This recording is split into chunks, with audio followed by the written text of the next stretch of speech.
Take a trip with us to Nilbog. Just promise not to drink the goo. Oh my God! If you get sucked into the Matrix, we will sing the phone for you. Do you believe in fate? But every movie has a plot hole, and every hole gets filled somehow. Whiskey, wine, or blue milk. Just don't cut me off right now. We're the Plotaholics, a breakfast club of two. We're the Plotaholics, ripping plots apart for you. Yeah, well, that's just like your opinion, man.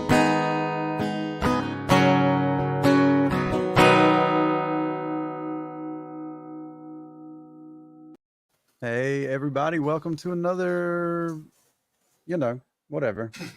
Another episode of the edition, Plotaholics episode? podcast. I'm Shane Wilson, and I'm joined, as always, by the only dove that I will kill someone if I ever see him cry.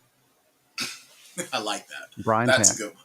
I was almost expecting you to say the Jerome to my Morris Day. So that was a good one. That was a good one. It was a long walk, but we got there. We did get there. Well, don't worry. I would die for you too if you want me to. Very nice. Very nice. Mr. man. Tan, how are you?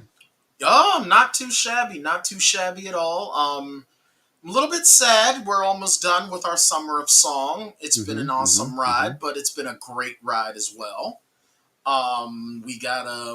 We've been getting some new listeners trickling in. Want to give a shout out to you guys for that, especially. Thank you. And I was actually told by one of our newer listeners. She was saying how she listened to our Rockstar episode. Okay. And she was like, I love Rockstar too. And I said, well, so do I, really. She was like, yeah, until you reviewed it. And I was like, yeah, but it's sort of like as a movie, Rockstar is like that, the rude teenager that you love him to death, even though you want to put him through a wall because he's not perfect. Yeah, I mean, like, whenever we go after one of these movies, it's not to say that we hate it or it's not fun. Or that people shouldn't enjoy it, right? No, it's how we feel about these movies in a review standpoint. And also, it should be noted how we feel about these movies in one specific moment. Right. And I think that the way that we interact with art changes every time, like from time to time, like whenever you interact with it. We talked about this when we were way back when we were looking at High Fidelity. Right. How some art, when you come to it at different points in your life, you just have a different relationship with it.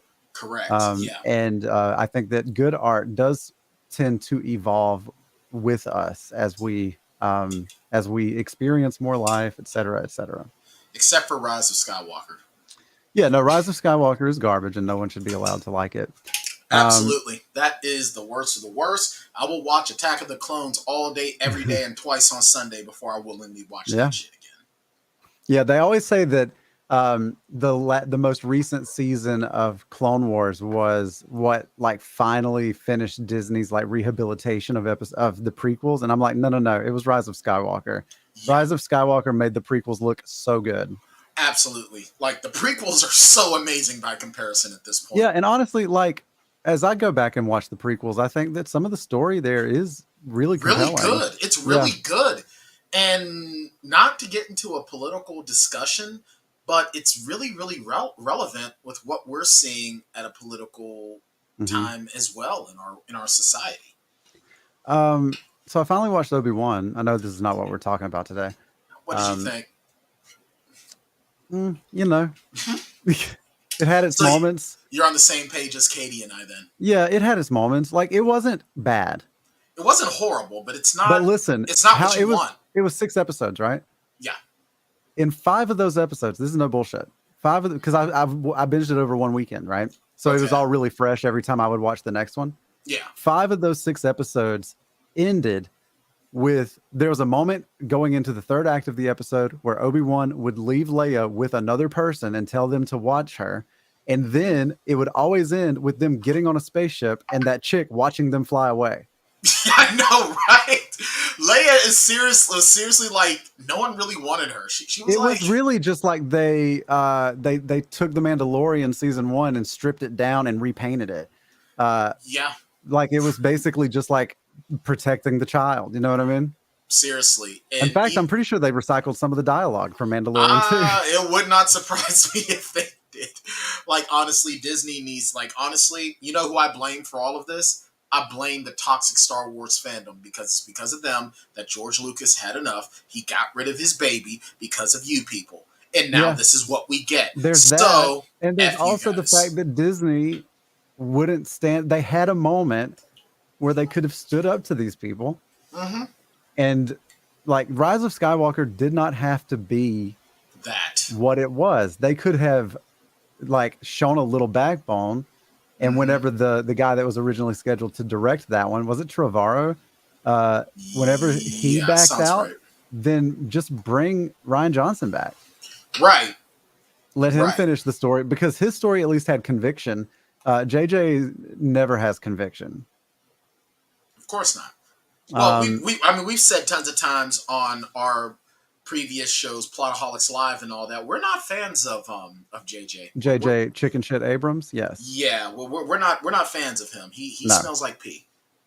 Yeah. Now this week, Brian, not to belabor the point too much, this week we watched the movie formerly known as The Room. Most of you will know it as Purple Rain. Ouch. Purple Rain is what happens when you get someone with a little charisma to replace Tommy Wiseau. Yeah, but also turn half of it into a concert movie. Yeah, but that's bullshit. That is so bullshit. I never hit her. Oh, how much? Right. Well, he did. That's the other thing, right? He did hit her. He did hit her in this one. He did hit her. I did hit her. I did. I did. I swung at her. Now come to my show, Ma. I'll tell you, like, I've never watched Purple Rain before this week. So you have no emotional. I have no emotional connection to it. Because I was 5 when this came out. And everyone around me loved this. I like Prince, right? I think that Prince. I think that Prince is a frustrating musical figure because his music, his talent is so unquestionable, and then he still spent most of his career making pop radio drivel. Yeah. Like, you know what I mean? Like, there's a lot of these songs that could have been performed by any other artist, but then when you listen to something like Purple Rain, the song, you're like, this dude is really special, and his musicianship is obviously unrivaled. Like, the dude is incredibly talented. He's one of the best to do it. He is. I was thinking, you know what I was thinking about when I was watching this? How frustrating would it be? Not frustrating. How exhausting would it be to be Prince and like to have it had to be. To have latched onto this like persona and this style and just have to be in that all the time. And then like now the one thing about Prince that I really appreciated, and I am going to come back around to that, is that he and Madonna did really good jobs at reinventing themselves and changing things up. Because you see in this era, Prince is with the revolution. He's fronting he finds a talented band and he fronts the revolution. And then in the late 80s into the 90s, he's fronting the new power generation. He's changing up the sound, and it's like Jack White modeled his career, I think, a lot after what Prince did, because Jack White also bounces from band to band and changes up the sound there. And that dude's also incredibly talented and a little bit of like a hidden figure in like he's not somebody that's in the public eye very much. Right. And whenever you have such a like eccentric personality, I feel like you have to retire to the shadows from time to time just to recharge, because it's got to be so much effort to put that out there all the time. Absolutely. And I think like in this movie, this dude was just hanging out at home, still all buttoned up. And I'm like, yo, dude, like put some sweats on, bro. Like it's okay. Nobody's there. Yeah, dude, you could like who cuts the grass? I know. This dude looked like he walked out of like a like a Shakespearean production of Romeo and Juliet, and he was just about to bang this chick. He looked like Tybalt. Like, It was like, I mean, seriously, because it's like the I'm sorry, whole. are you banging a musician in the 80s, or are you banging one of the Musketeers? I hope you don't mind, but my friend D'Artagnan is in the closet. He likes to Right. watch. And I love this dude, right? And I love his like over the top shit. Like, I think it's all part of the mystique, right? Right. It's just something I was thinking about while I was watching it. I was like, this dude could never go anywhere in public without having all of that going on. With like the super purple, like the Saints Right. Row motorcycle.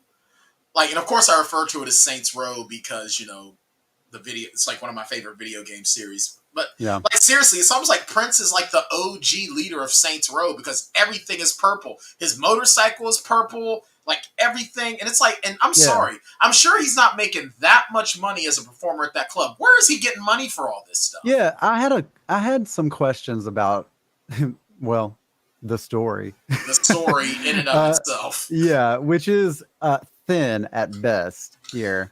Because let's talk about a few things, right? Like, this movie was meant to be a vehicle to demonstrate Prince being a badass, right? Or being like a musical badass. A musical tough guy. Well, maybe not even a tough guy. I don't know that that's the right word, but like, I think it's just meant to show his talent off, right? It's meant to show his talent, and it's meant for us to see him how he. Purple Rain is Prince's Space Jam. Yeah, but it's still a much better story than Space Jam. Yeah, that's fair because and Space way Jam more believable. Yeah, way more believable. Yeah, although but so you mentioned alien stealing athletic talent.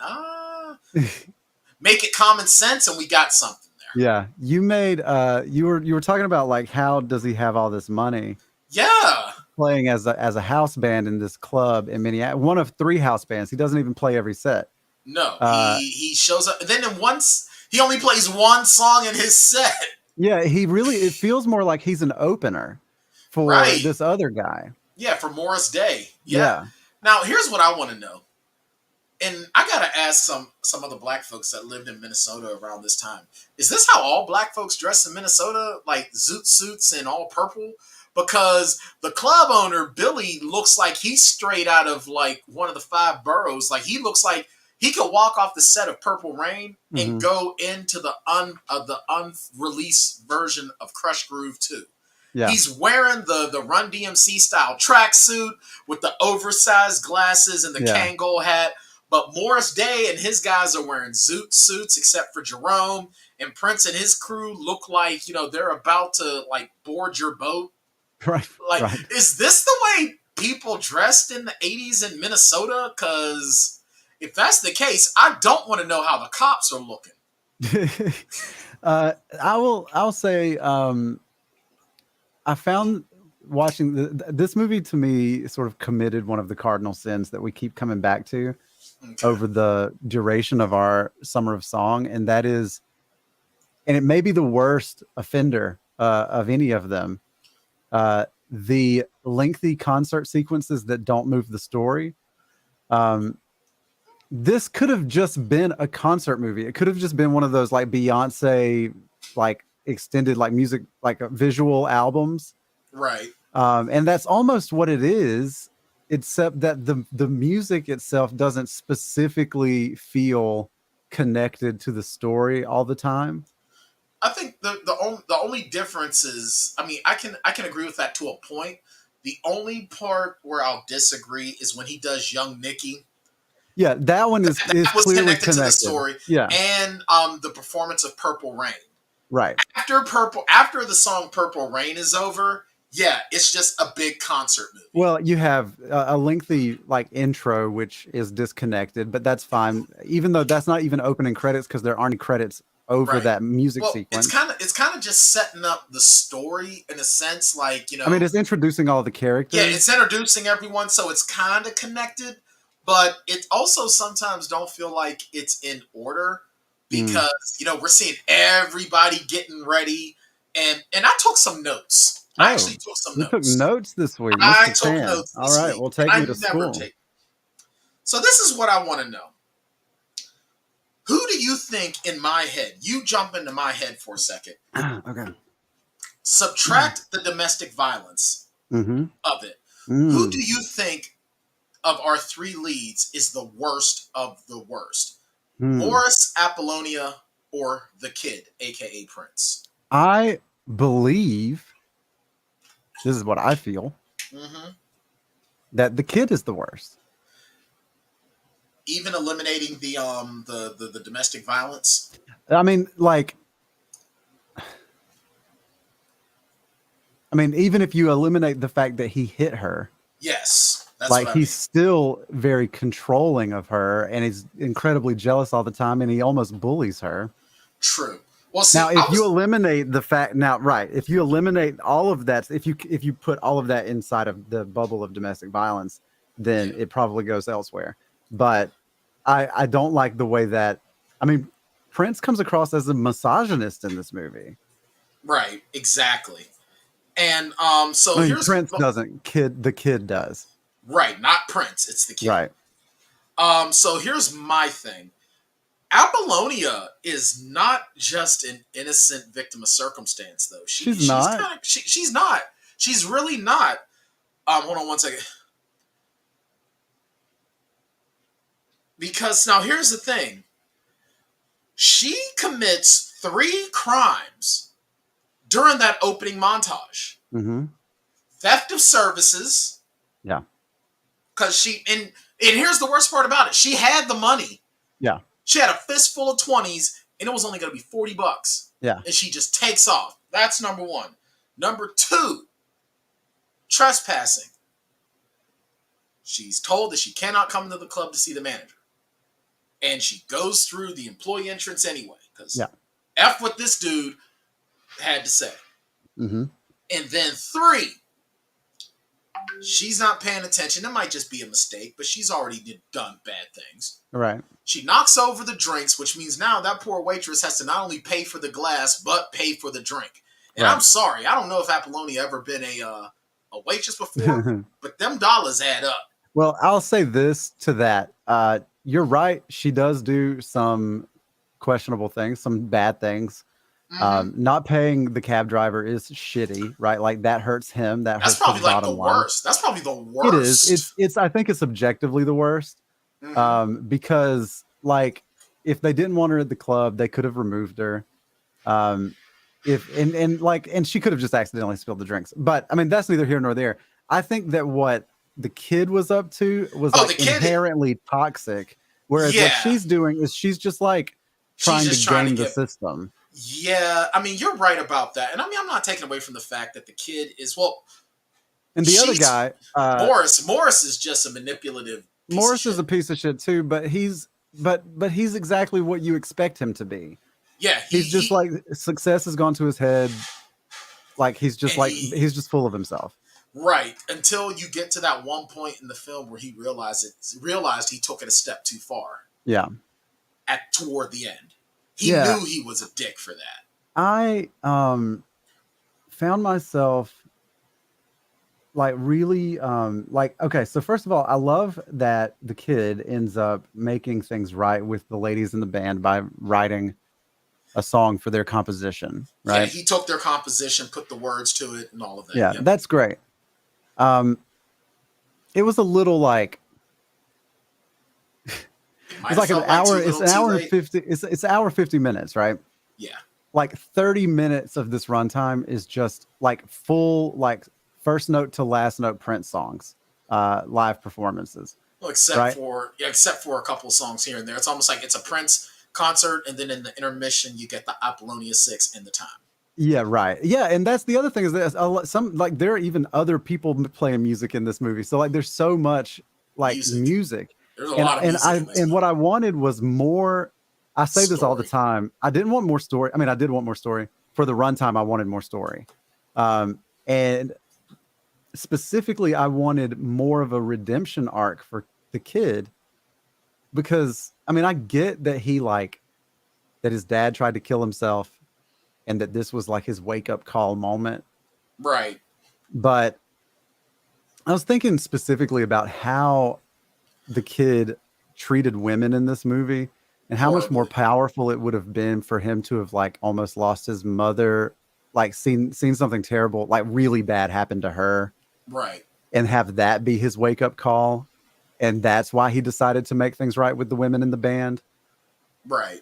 So, Uh, I know that there's probably a bit of like autobiography happening here, and that it's like difficult for to like set like to fictionalize some things that you actually went through. You know what I mean? mhm. But just in terms of, obviously, it's not meant to be read as a Prince biopic because he plays a different person, right? Yeah, the Even kid. though by all accounts he is just Prince in this movie. He's playing someone else. And so when you decide to do that, and you've like made the conscious choice to separate the story from your real life, then you can take like artistic liberties with it and make the motifs and the themes sort of hit a little bit harder. You know what I mean? No, I Um, hear you.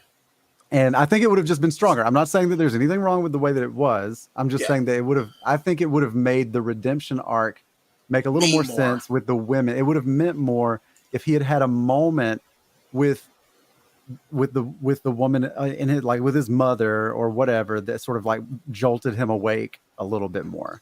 But No, I know. instead, his mom is just like a prop in this movie. Yeah, and she just sort of lays there with the dead, and he's like, "Oh."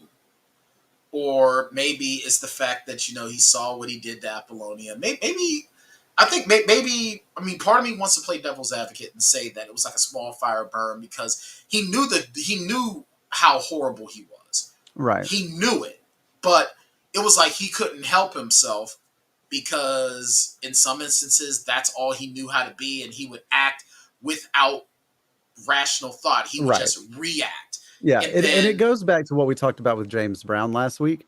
mhm, Uh, that in that film, the movie clearly was like connecting the dots between like generational trauma, right? He grew right, up watching his father beat his mother, and then he grew up beating his spouse, right? right. Uh, and then you sort of see that play out It here, and just that's absolutely, yeah, it's because he just didn't not trust as anybody. He trusted nobody, and right, I, and that's really it, right? And I would have just liked, I just think I would have liked a little bit more of that. That's all. But I totally understand why this movie is a big deal culturally, right, because this movie gave us these songs, and these right. songs are a huge deal. And I think that the soundtrack is a bigger deal than the movie is. Oh, I And I agree. The think that the soundtrack is way movie better than the movie. and I think that the movie is romanticized because of the soundtrack and because of the place that especially Purple Rain has achieved in like the pop culture like ecosystem, right? Like it Yeah, is this like it's almost mythologically big. Like couple like just this epically beautiful song with like his performances at the Super Bowl, or like his, like these things have sort of ingrained this song and this artist in our like collective consciousness as larger than life. right. And the movie, I think, gets a lot of free pass because of that. I can agree with that. I think also that this film also, I think that this is also a movie that at the time, and I'm probably wrong, but just from the way I'm seeing it, because from my perspective, a lot of these biopics in this time frame was happening after people were dead. Hmm. And this is a film that, if I recall correctly, because Prince isn't an actor, people saw this as a biopic Right. for the time, a biopic with an awesome soundtrack. Because, I mean, it's even still regarded as one of the greatest musical films of all time, and it's being preserved because of its cultural significance, whether it's because of the music or because, I mean, the story. The story is thin because that's the way they did a lot of movies back then. Let's just be honest. Well, and How many it's movies were like that back then? and the story here, it exists only as a vehicle to give us Prince songs. Right. That's literally the only reason for this. Right. Like the Purple Rain could just be an album called Yeah. Purple Rain, not a Absolutely. soundtrack. It doesn't need to be. Right. And I think this is one of the I think the reason why this movie is so culturally significant is because this is one of the first times that a soundtrack overtook the film Mm. that it was supporting. I Yeah. mean, can you name another film soundtrack? That had that sort of impact. Yeah, I can't. I really Yeah. cannot. Like I would not even be surprised if there are people, younger people, alive right now that think that Purple Rain was only an album. Right. Because the movie, the writing, the acting, and this is another thing too, because a lot of people refer to 8 Mile as Eminem's Purple Rain, and Yeah, it and is it is. because he's literally Prince is just playing himself with a different name, Hmm. and he's just put in a situation. He's LARPing for Yeah, camera. but I feel like we got a lot of Eminem like freestyle stuff in 8 Mile, but we didn't get a lot of Eminem like new tracks. Now, like, you know what I mean? Well, Lose Yourself We was got new. Lose Yourself, which is his Purple Rain. Yeah, It's the one Eminem song that is like bigger than Eminem. You know what I mean? Like right, everyone has heard that song, no matter who they are, what they listen to. right. Um, but there wasn't like you didn't get this whole like docket of like of bangers in 8 Mile like you did in this one. Well, because I think that 8 Mile is a different kind of Purple Rain. Well, it is. It is. Because you got that in the form of a you got that in the form of the rap battles and the freestyle. That's Yeah. what Right. that's the replacement. Let's see. I would say like, and now are we talking just straight up at soundtracks that are better than films that they Yes, come from? So not necessarily musical movies, right? Just correct soundtracks. Okay. soundtracks that transcend the film that they're supposed to be supporting. Okay. I've got a list. Okay, go Um, ahead. this is from theculturecrossing.com. And I absolutely agree with some of these for sure. Okay, Um, the first one that I'll spit at you is Saturday Night Fever. fair enough. I mean, an argument can be made that it's kind of a musical though, because dance is involved with music. Yeah, but at the same time, I mean, you could make the argument that Purple Rain is a musical, right? I mean, and they're actually Right, singing on screen. But like right, Saturday Night Fever is one of those things that like the Bee Gees, like those songs transcend that movie, right? Like Staying correct. Alive is something that everyone knows, no matter whether or not they know Saturday Night Fever exists or not. You know what I mean? Right. And that song specifically is like the Purple Rain of that movie.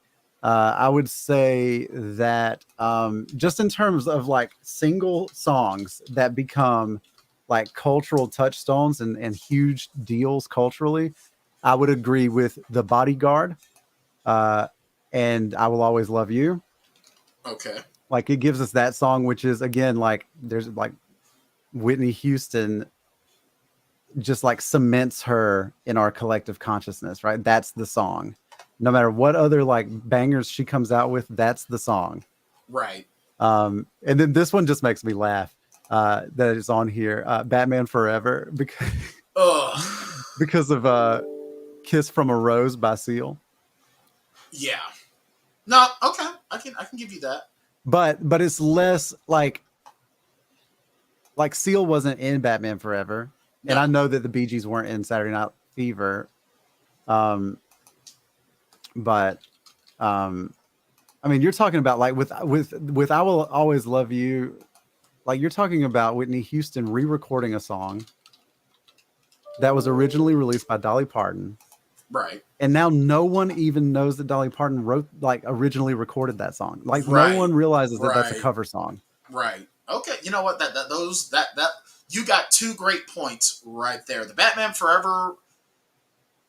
I I don't guess agree. I don't agree I with would that one. I agree only with told you it. because it was interesting because it It was was funny. interesting. Yeah. All right. So no. Okay. So the Bodyguard and Saturday Night Fever. I can definitely get down to. So you've got, and technically we can look at the 8 Mile soundtrack Hmm.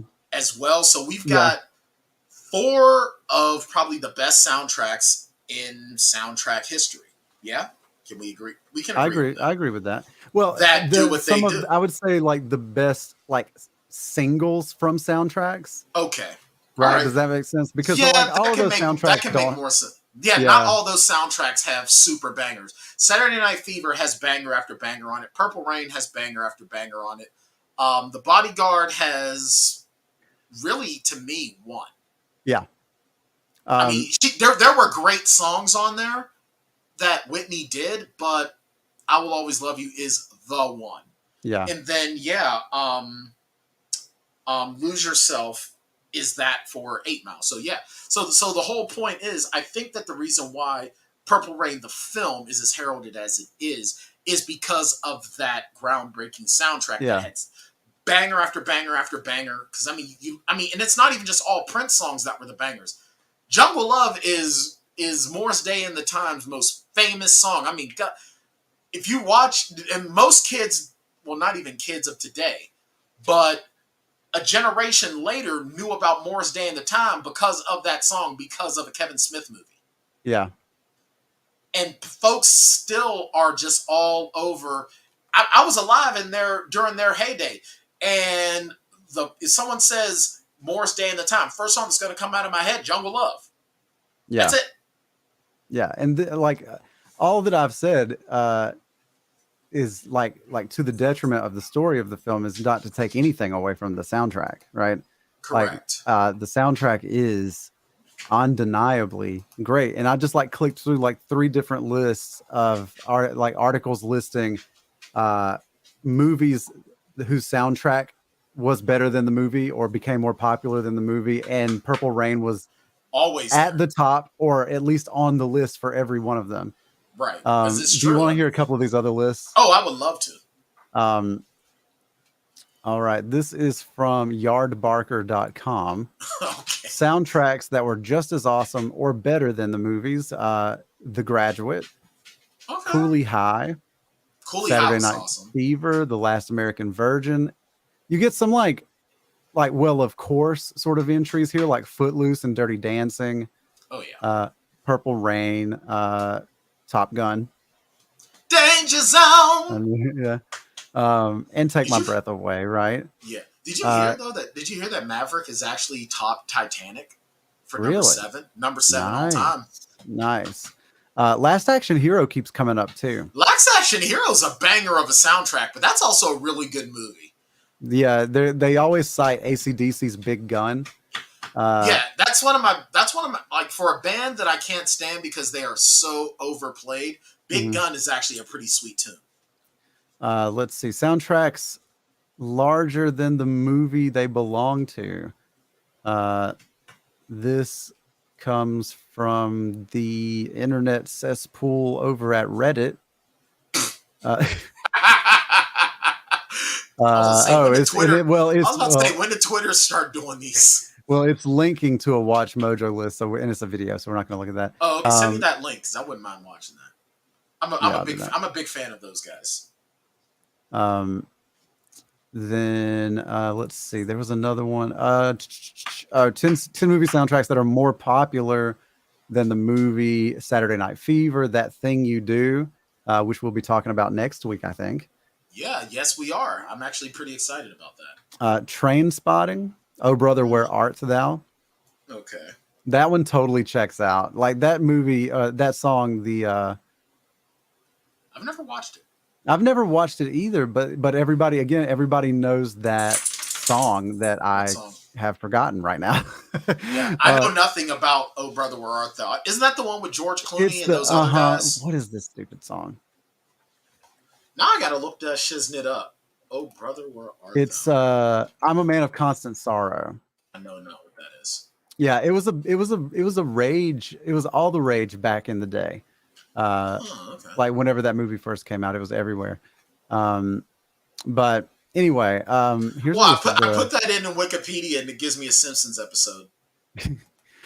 Here's a list of the best movie soundtracks. Number 1, Purple Rain. Of course. Number 2, Saturday Night Fever. Number 3, Oh Brother, Where Art Thou? Number 4, Help, The Beatles. Number 5, The Good, the Bad, and the Ugly. 6, Reservoir Dogs.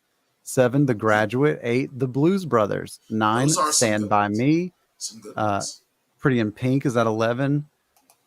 Dazed and Confused is on the list. Blade Runner, Jackie Brown, Shaft, the 1971 Shaft. Singles has come up in a couple of these lists. The Royal Tenenbaums. Singles is a great soundtrack, man. And then some of these are on here just for the score, like 2001 Space Odyssey is on here just because of that recognizable like right. Drive, the Ryan Gosling film, has been on a couple of these lists too. Okay, I'll have to check that out. I never watched Tron it just because Legacy has I never also been watched on a that. few. Really? Yeah, because it's a Daft Punk soundtrack. Like they did the whole thing. So it's a little bit like what you get with Purple Rain, right? Like a single artist provided all of the music. Gotcha. Fair enough. Okay. But So, yeah, cool no more. stuff. Can we talk a little bit about Jerome? Yeah, let's A get little into bit it. about Jerome. You want like I have not seen a movie in a long time where a character is that much of a henchman. Like he is Morris Day's henchman / manservant / throw girls in a garbage can guy. Yeah, this Like, dude, that so like was intense, dude. watching him and Morris Day interact with each other. Every time they were on screen together and they weren't around other characters, it felt like Yeah. I was watching a scene from "I'm Gonna Get You, Sucker." Like, like these guys were so dialed up, you know? They really were. Like Morris Day seemed like he really wanted to be a movie villain. Yeah, Like, you know what? Like I could actually see where Chris Tucker took some inspiration from Morris Day for the character Ruby in Fifth Element. right. Like I could see that. Or remember when we did Blood In, Blood Out? Remember the prison house hooker? Oh, That right. was Yeah. when he was like, "Oh, I'll kill you." Oh, you will. I could seriously see Morris, like he had the Morris Day head wrap and everything, my dude. It was insane. While And we're he's talking about these other characters, we have not paid nearly enough attention. We definitely haven't paid as much attention as I did during the movie to Apollonia, uh, Apollonia. who Well, is she's theft of services. well, yeah. I mean, you went down her list of wrongdoings, but let's talk Oh about her yeah. right doings. Oh, okay. Oh, by the way, last thing on Jerome, by the way. Yes. Younger brother of Terry Lewis of Jimmy Jam and Terry Lewis fame. Nice. So yeah. Okay. So anyway, things that she did right. I'm glad that she broke away from the kid and she took an opportunity that was there. Yeah, agreed. Her. She didn't need him. And she never put out for Morris either. And whenever she was being she was an opportunist, but she wasn't a manipulator, right? Like Right. She was straight up with everything. yeah, She never put out for that's what Morris wanted and she for didn't sure. do it. She did it on her terms. Yeah. And she was talented. And gorgeous. Oh man. Yeah. Yeah. I also love the fact that she lets you know what she's willing to do to make it. She dove into a freaking lake. Well, I will say this, like that scene existed only to show us her body, naked. right? Yeah. You must there was no yourself. other, it does sort of establish that the kid is sort of toxic. And like it's that whole like, was it a prank? Like, you know what I mean? Like it was sort of, he sort of tried to like paint it as a prank. Why would you tell someone to dive naked yeah. into a body of water in the wintertime? Yeah, no, she You must first purify yourself in the waters of Lake Minnetonka. Oh, that's God. so good. I seriously want to go watch the Chappelle Show again. This whole movie, Yeah. I'm sitting here like, I gotta watch the Chappelle Show now. It makes me want to get up with some animators and me and you write and you voice animated series called Little Prince. Hey, Little Prince, what are you doing? Well, I'm over here in the lunchroom right now. Right, yeah, he's like a little kid, but he talks like a grown man. Like, I'm beginning what's going to be the odyssey to musical perfection. Right. What are you talking about, Little Prince? You wouldn't get it. Could you go get me another chocolate milk? Right, yeah, exactly. Yes. Oh, man. And then he just weirds people out, right? Like he's getting bullied for wearing so much purple, but then he just like goes on this rant, and they're just like, "All right, dude, like calm down." Like they're like, purple. Well, did you know that purple is the royal color? And my name is Prince. But also, like, he talks nonsense. He's like, "Did you know that purple is like the one color that holds all the other colors in it, but it also has no colors in it? So in a way, it's everything and nothing." And they're just like, "Prince, that little Prince, that It doesn't makes make any sense." Well, what you have to understand that making sense is absolutely relative. Because Right. once I went bathing and I purified myself in the waters of Lake Minnetonka, I knew what the truth was. Little I am Prince, you the were revolution. drowning. Like, you had to be rescued. You like this is It was a revolution. I love the idea that in this, like, it's so disrespectful to play to do it like that, where Yeah, everything like his like whole grandiose bullshit, like everybody's just like, no, that's not how it went at all. dude, his sister would sue the hell out of Oh, us. for sure. If she ever finds out about this little bit, she'd probably like hire people to track us down. Yeah, It's a good thing we don't live on the same street. Their jobs would be made way too easy. that's right. One of But us can give no, the other the heads up when our legs get broken. Apollonia. You should look at Apollonia's Wikipedia page. There's a picture of her here from 2008.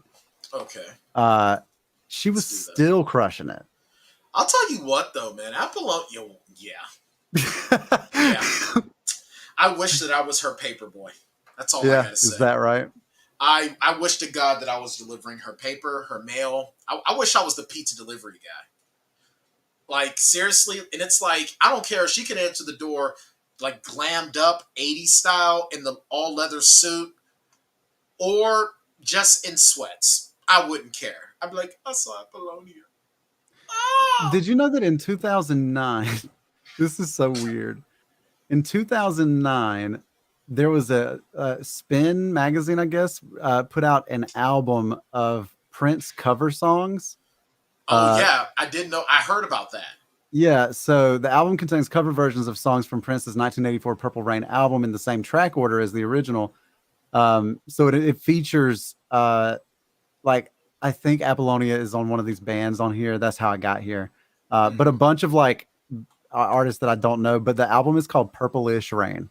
Purplish Rain. And to me, that purple. feels, I mean, like, that's hilarious. But also, it's not real purple. It's right, just blue with a trace of red. Right. That's what red and blue rain. That's what they should have called it. Crip blood rain. Crip blood rain. And yeah, Crip blood. Crud. Crud rain. Crud pearl. Crudful. Crudful rain. Rain. Crudful rain. So yes, the long and short of it is how I feel. The movie is infinitely watchable. Prince really is. Prince is great. He's super charismatic. I love Prince. Love his music. I think Purple Rain is absolutely one of those songs in the American Songbook that should be on everyone's classics list. Like, it is. It should just be on your regular playlist, period. It's an amazing song. It absolutely is. And the one thing I definitely want to talk about, another thing that I have you ever heard? Yeah. This, so there are moments in I think in a lot of artists' lives where if they live long enough, like where you love them at one point, and if they become successful enough, you begin to dislike them. You resent them, yeah. And then if they're able to weather that storm, they tend to have a moment where they earn your respect back, even if you can't get down with the music that they have, right? Yeah. And so Adam Levine of Maroon 5 fame is one of these frustrating guys, right? Who, like, their first album, Maroon 5's first album, is like arguably one of the best rock albums of the early 2000s, right?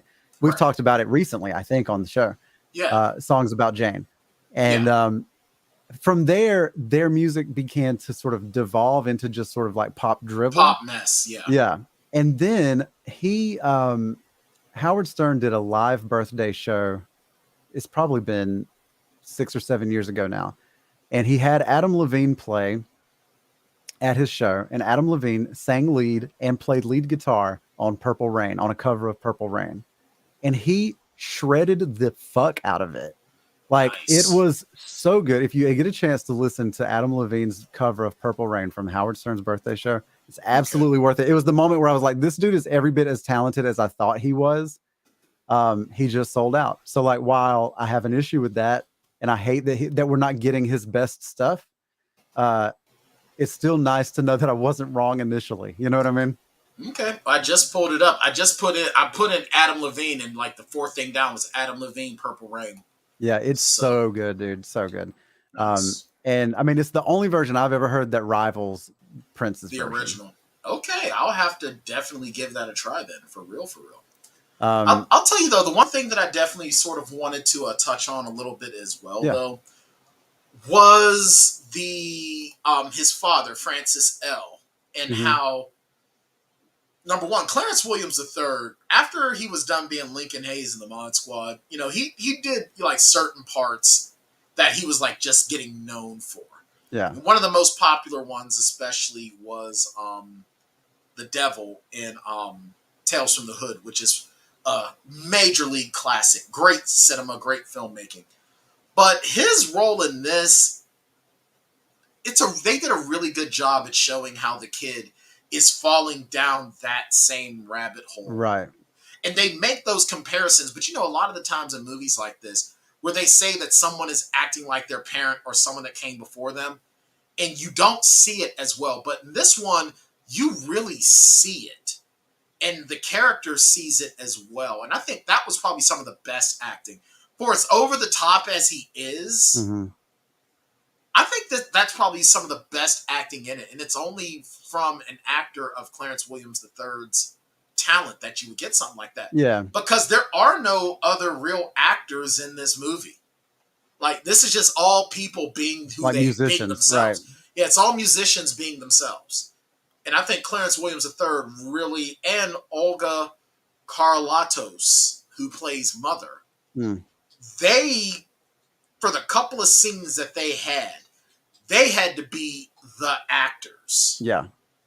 Because, I'm sorry, that bouncer, like, number one, dude, you're a bouncer. Pick, like, dark-colored suspenders, please. You're like, for real, what are you doing here? And I mean, and look, okay, I mean, I think it was cute. It was nice little, nice and everything, but come on. And I'm sorry, that waitress, she ain't an actor.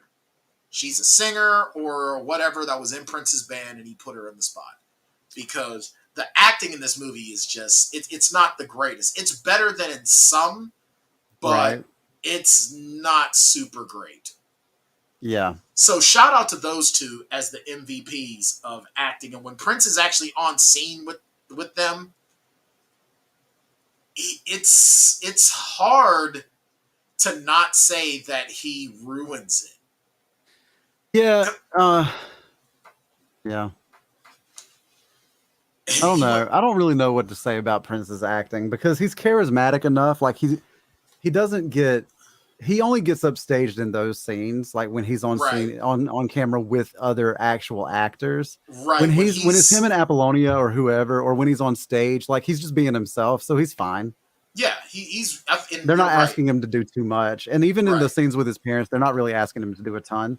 No, you have to play a little dude Who gets tossed watching around. his dad gets thrown all right, over the little place. Prince. Well, what you're gonna have to understand is that when my father is getting I'm throwing like my that, whole body at you. I'm throwing my whole body. I'm gonna put my entire soul on you. My entire soul's gonna envelop you with the purifying waters of Lake Minnetonka. That's the best. I love that he always comes back to that. That's the best part. Yeah, that's what Little Prince is like. Everything comes back to Lake Minnetonka because that's the only lake name that I know. And how do we not have? How have we not retired the Chuck Norris jokes for Prince Minnesota jokes? Like, Minnesota was not the land of 1,000 lakes, and then Prince was born. Yeah, once Prince was born and that dove cried, now we got 1,000 lakes. Yeah. Well, I was thinking of all the ladies that he, Yeah, I tell you what, this movie does also showcase why Prince was always a hit with the ladies. I will say that I still love his halftime show. Ooh, his halftime show is probably the best one. Yeah, I agree. He crushed it. Seriously. And watching Purple Rain, it was nice to see that he's been stroking his guitar like a penis for that whole time. You know what I mean? Yeah, the guitar is an extension of himself. The guitar is an extension of myself.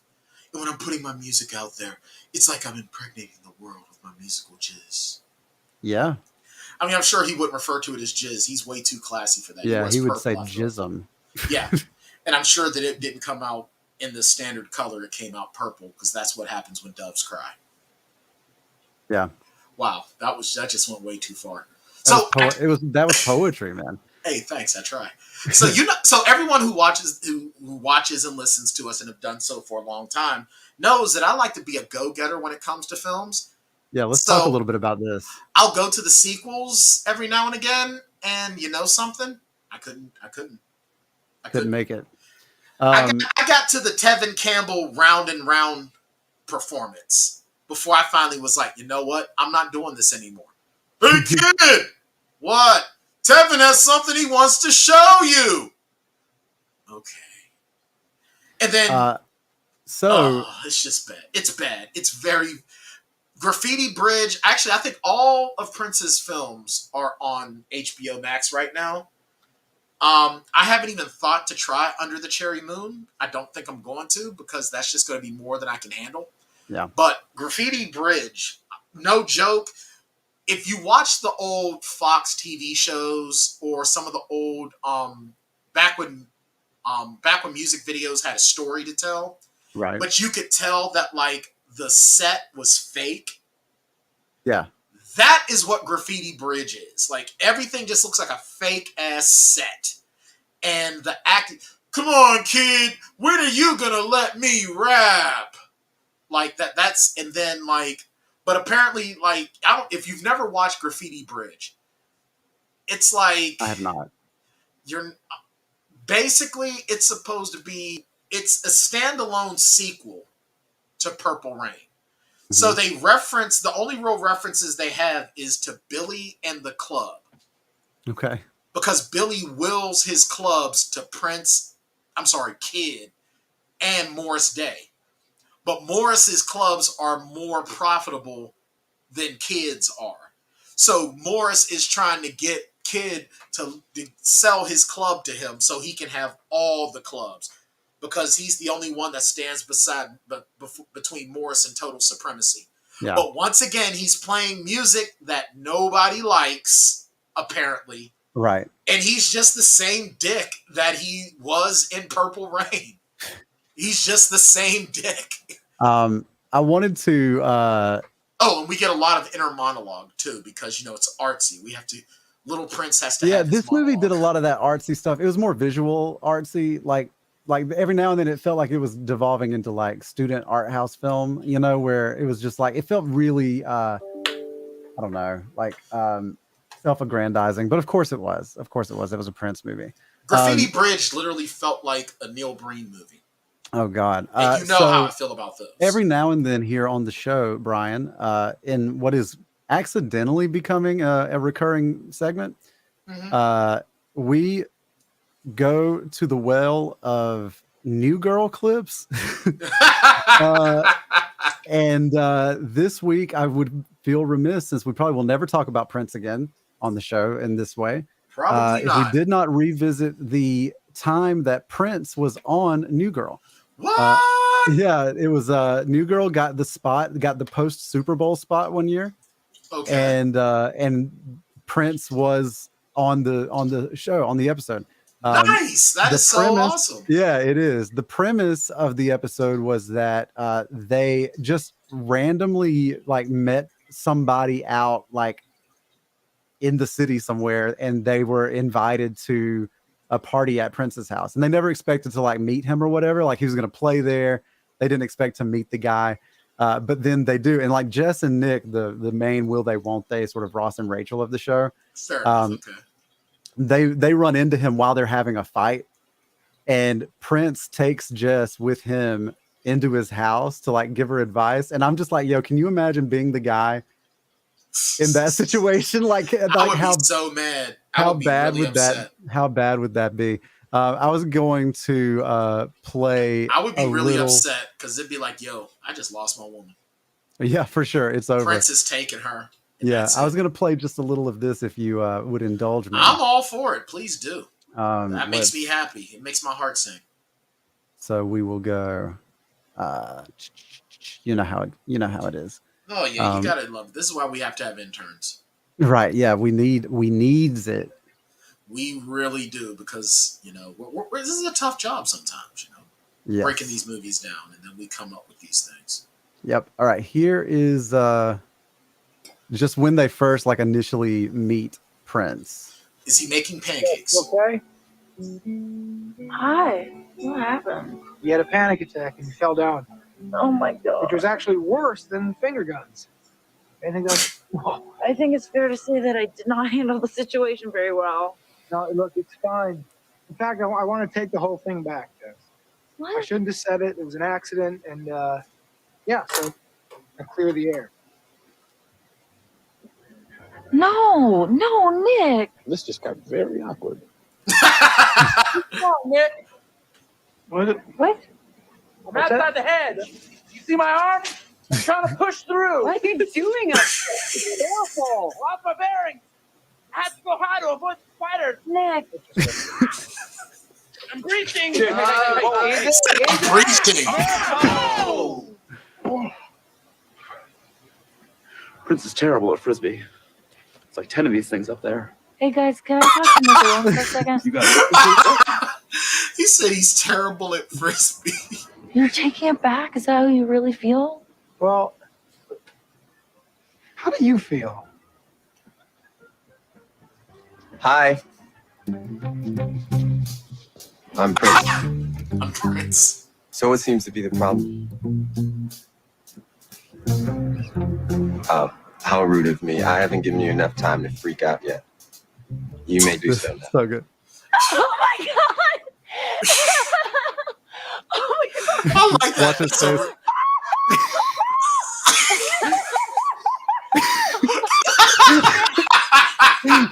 that would be my reaction too. Right. Yeah, that shit is so funny, dude. What I really like though, he's like, "Oh, how rude of me! I haven't given you enough time The to best freak is out." like how long Nick continues to stand there though. Like that's the best. Here we go one more time. So what seems to be the problem? His eyes, dude.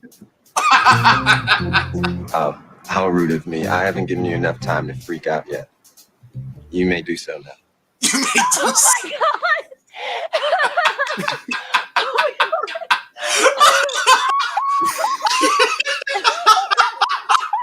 Oh my god!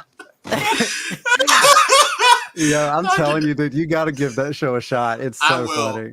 It's I've on. been Is it on rewatching it Netflix? again. Is it on Netflix? Yeah, it's on Netflix. All right, cool. I love it. He goes, "I did not give you a proper amount of time to freak out. You may do so." Like, thanks for your permission. Like, Right. what's real though is that how much of that is fake, Right. and how much is that how he actually is. Like, "Oh, I'm sorry, you haven't freaked out enough about me yet. Please continue." Right. All right. Well, let's see. We'll just tie this thing God. together here. Purple Yeah. Rain. Nope, that's Purplish Rain. That's not what I was looking for. As long as it's not chocolate rain. Purple Rain was made on a $7.2 million budget, and it grossed $70.3 million at the box office, which is how you get the sequel. It is currently scoring 70% on the tomato meter. That's based on 56 professional reviews. That's also against a 78% audience score with 25,000 ratings.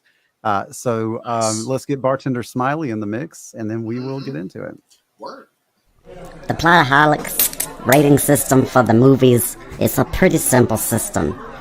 Basically, they rate movies based on how many shots it takes to get through them. So if you got a good movie and you get through it all the way sober, then it takes 0 shots to get through the movie. And then if you got a really bad movie, then it could take up to 5 shots to get through the whole thing. I think you can try to figure out the middle part yourself. So what can I get you? Well, Mr. Tan. So here's the thing. Here's the thing. Uh-huh.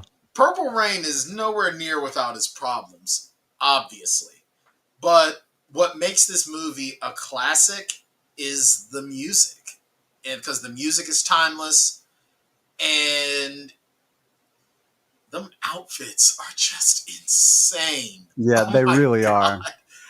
Like, but it's cool. Like, I really want me a Morris Day canary yellow zoot suit. I really Honestly, want one. they should repurpose all the costumes for like an Alien versus Predator style movie called Pimps versus Pirates. I would love that. That is what we need. And all the pirates drive their purple. They drive purple motorcycles. Purple boats. Yeah, little purple boats. Like Little purple jet skis. yes, and the pimps. Like I don't know. Like I don't even want to take it too far. But like each of the pimps, they're like their own stables of like have ways. Like one pimp has somebody that pulls them in one of those pulling carriages or whatever. Yeah. Like something like that, it would be amazing, and I would actually see if I could like get someone to make me all of those outfits. Yeah. The misogyny is outstandingly apparent. Like this is an '80s film. Yeah. Women weren't being respected yet. No, we hadn't gotten there yet. Now, Women's Lib only came out like decades prior, and everyone's like, "Oh, okay." But the music is amazing. The story, while being paper thin, it's not a bad story. It's really not. Prince is so charismatic that you almost think that he's an actual actor at times until he's around real actors. And then he's just a dude that thinks he's pretending to be another dude, but he's actually pretending to be himself. Right. So with that being said, I'm going to give Purple Rain a very, very solid 2-shot rating. This is a movie that you're gonna clown, you're gonna make fun of certain spots. There's gonna be spots that make you cringe, but at the end of the day, this is an enjoyable film. Theft of services notwithstanding, it's fun and it's great music. And I'm sorry when Prince breaks. Granted, it's not necessary, but when he breaks out into "I Will Die for You," which is my favorite Prince song, by the way, it's a good one. I'm just like, I'm glad this movie exists. So solid 2 shots. Yes. Okay. I will say, Mr. Tan. Yes. Imagine with me, if you will. Okay. A world. Imagine a world where we have this exact same movie, but none of the music. Okay. Like it's a Neil Breen film. It's not that bad because there's some charisma and all the people in it are easy to look at. True. Like sorry, I was thinking of Graffiti Bridge. Sorry. Yeah. I think then it's like a 3 or a 4-shot rating pretty easily because it's really thin without the music. Yeah, I mean that's fair. I mean, if we were gonna... I wanted to preface my rating with that because I think that the music is so good that it overcomes a lot of that. Yes. And so I'm with you. Like I was going to give it a 2-shot rating because it does balance it in a way. It's still way far from being a perfect film. Very far. It is, but that does not diminish its importance, its cultural importance and significance. But it's one of those rare movies that's more important to music than it is to cinema. Agreed. And we got Apollonia. Yeah. Yeah, let's get her a spinoff. Yeah. Can we? Yeah, I want an Apollonia 6 spinoff film. Mm-hmm. Called just de-age her, right? Like just like we've got the technology. Yeah, dude. If Michael Douglas can look like Gordon Gekko in an MCU film, yeah, then yeah.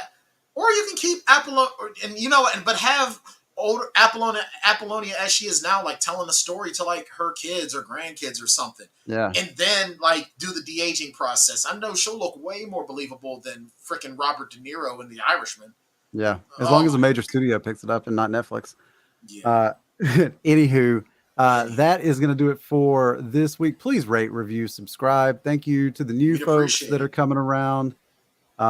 We appreciate you, obviously. Next week we will be talking about That Thing You Do. We'll be happy. Not can't you see? The movie is called That Thing You Do. We won't be talking about that thing that you do in private that you didn't think anybody knew about. Though we do know about it, we are not going to talk about it. Yeah, we're going to keep your business in the dark. But you should not rest easy. We do know, and we will reveal it at a time of our choosing. Mm-hmm. It's just not next week, probably. Maybe not, but maybe. Who's all right. Say? We'll talk to you guys next week. Bye, everybody.